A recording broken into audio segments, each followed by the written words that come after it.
পুলিশরা এই যত ক্রাইম হচ্ছে পশ্চিমবঙ্গতে তাতে এরা কিন্তু সামিল আছে। যত মানে লোপাট করা ইয়ে ছিল, যত এভিডেন্স লোপাট করা ছিল সেটা সবকিছু পুলিশ করেছে বলেই আজকে অফিসার ইনচার্জ সেরা কাস্টাডিতে আছে। তো শুধু এই সরকার না, এই সরকারের অ্যাডমিনিস্ট্রেশন কারাপ্ট আছে। সেই জন্য আমরা আজকে সাধারণ মানুষ এখানে এসেছি এই প্রোটেস্ট করার জন্য। শুধু তাই নয়, এরা অ্যারেস্ট কাকে করে? সাধারণ মানুষকে অ্যারেস্ট করে। যখন নবান্নতে সাধারণ মানুষ যায় তাদের উপরে লাঠি বোমা এগুলো চালায়।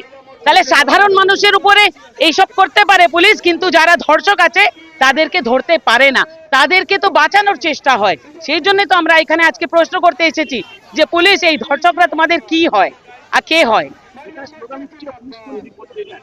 একটা অফিসার ইনচার্জ যখন জেলে আছে, আপনারা বুঝতে পারছেন যে মানুষ কিসের উপরে বিশ্বাস করবে? মানে প্রশাসন, অ্যাডমিনিস্ট্রেশন, গভর্নমেন্ট, তারা সবাই কারাপশনে লিপ্ত আছে। আর এখন তো কারাপশন না, আমরা তো দেখছি তারা কিন্তু ধর্ষণেও লিপ্ত আছে। They are all same in crime. They have participated. Not only the police, the government, their administration, the principal, along with the officer in charge.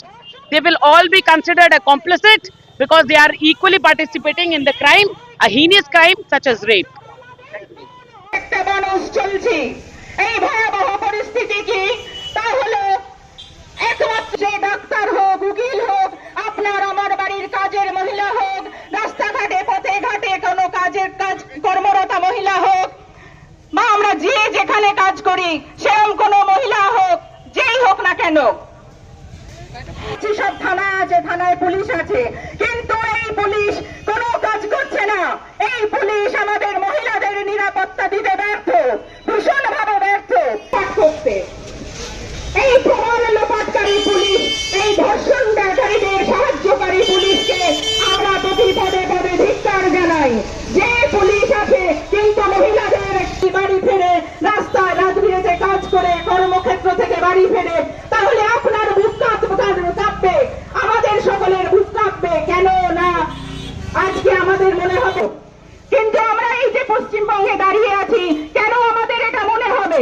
যেখানে আমাদের মুখ্যমন্ত্রী মহিলা, সেখানে আমরা কি মহিলাদের জন্য একটু বেশি নিরাপত্তা আমরা আশা করতে পারি না? অবশ্যই পারি, কিন্তু আজকের এই অবস্থাকে যে কোনো জায়গায় আপনি জানতে পারবেন না কখন আপনার ঘরের মেয়েটি কোথাও ধর্ষিতা হয়ে খুন হয়ে পথে ঘাটে পড়ে থাকবে। আমরা দেখেছি কামদুনি, আমরা অনেক নির্যাতনের ঘটনা আসে, কিছু আমরা জানতে পারি, খুব কম সংখ্যক আমাদের চোখের সামনে আসে